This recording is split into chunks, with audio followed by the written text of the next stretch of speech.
Good afternoon everyone. So, manahi na naman si Inday. Sulsihan ko yung short ni Mister. Yan o. Hindi ko napansin noon. Butas pala ito. Yan o. Kailangan sulsihan. Yan. Yung pinakaano niya. Pondilyo.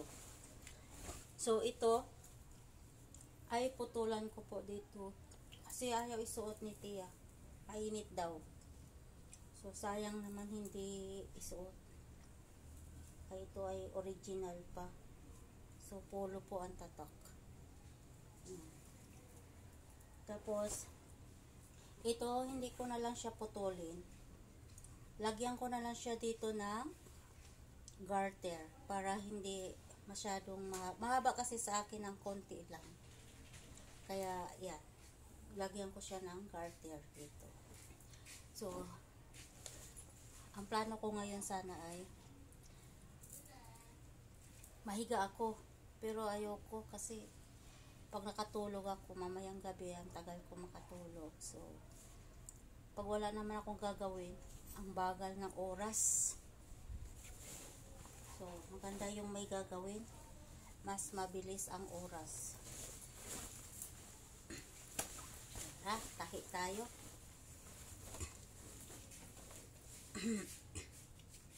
So, ito, kailangan ko lagyan siya ng ibang tela. Yan. Pag hindi ko kasi lagyan, basta tahiin ko lang yan. Madali lang din siya ma-punit uli. So, kailangan daw lagyan siya ng tela. Parang sulsi nga po. So, ito yung black ilagay.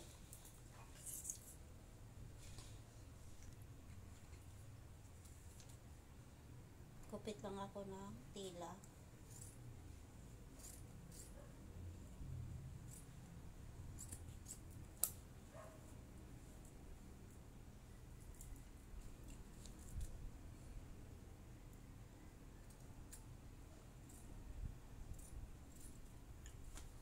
Marami akong tahiin.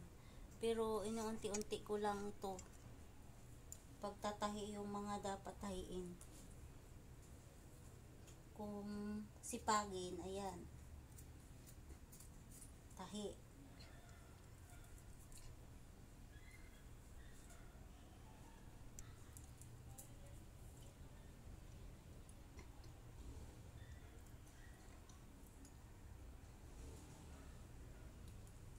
So, medyo mainit po dito sa taas, pero mas maliwanag dito sa taas kaysa doon sa baba.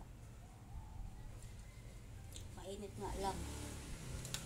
Nalamin tayo kay mahirap matusok ng karayon. Sakit.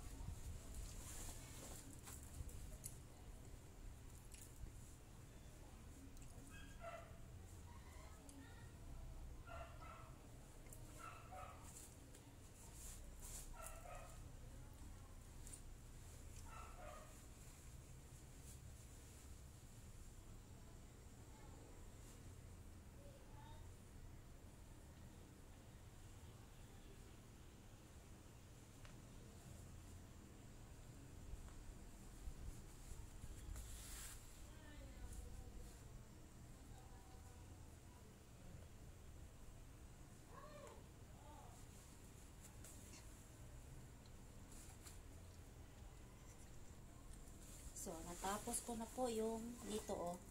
So, baliktarin ko siya para tahiin ko rin naman dito sa labas.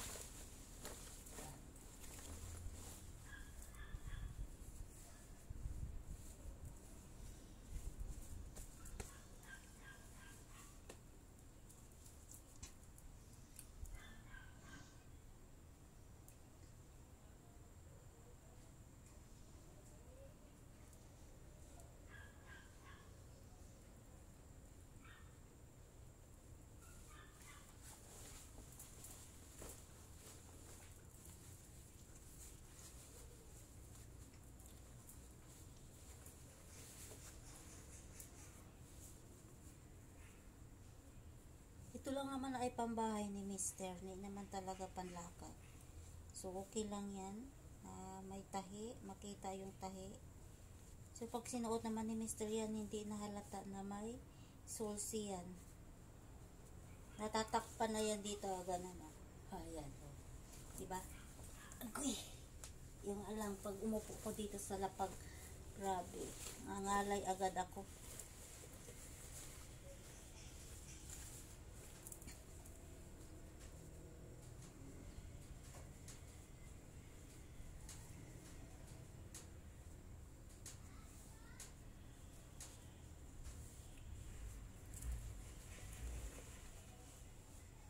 Nangahinayang kasi ako magtapon ng mga damit na pwede pa naman pambahay, pwede pang tahiin, kaysa bumili ng damit.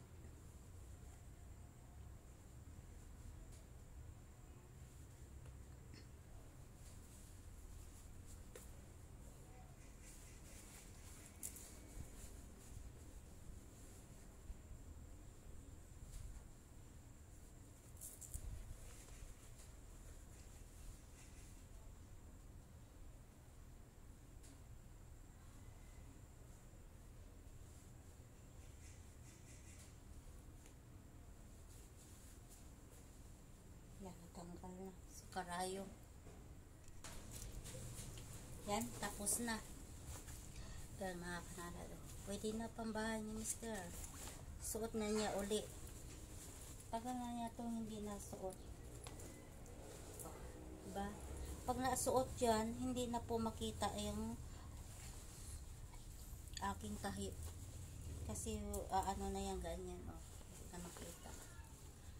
So, ito naman ang aking gagawin. So, putulin na ang manggas.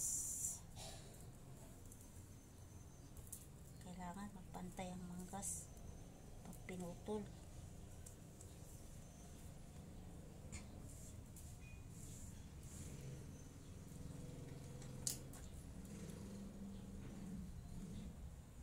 Unahin ko to isang manggas, tapos saka ko siya isukat doon sa isang manggas din.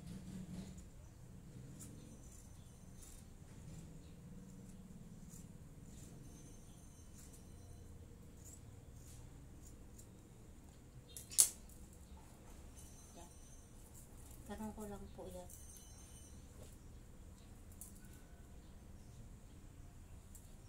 Kaya nga, pareho ang taas.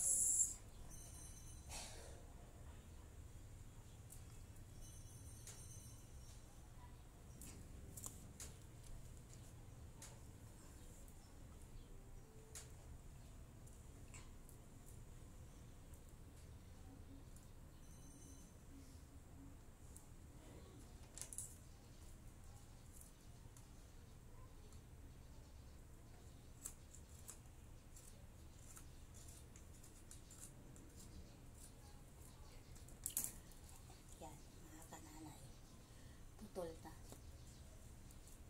So, yuyupian ko na lang po dito. So, kailangan baliktarin bago ko yupian. Tupian yung pinakaano dito.